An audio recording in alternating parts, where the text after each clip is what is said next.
Si creuen que amb la xufa només és forxata, no tenen raó. Autèntiques delicateses es poden fer i ho comprova Amparo Martín en la primera jornada gastronòmica de l'horchata i la xufa de València. Amparo, fes-nos la boca aigua.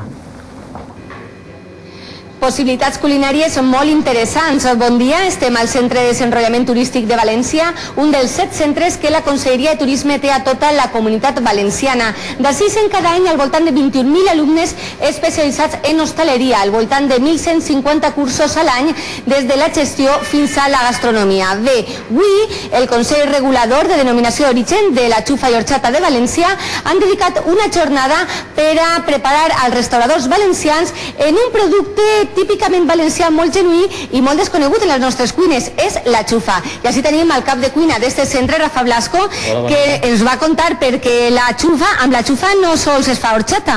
Pues per supost que no, els cuiners el que fem és investigar un poc sobre la xufa, denominació d'origen València, i com veuen, pues ens han preparat 2 aperitius, en el qual primer tenim una xufa salà en una espuma d'aigua de mar de xufa, després tenim una lactonesa de xufa en un bunyol d'albargina, un salmorejo en flor de huevo i per supost la xufa és el que més intervenís, i per fi el que tenim són unes galtes de vedella en un poquet d'arròs típic de la comunitat valenciana i en una salsa de xufa de València.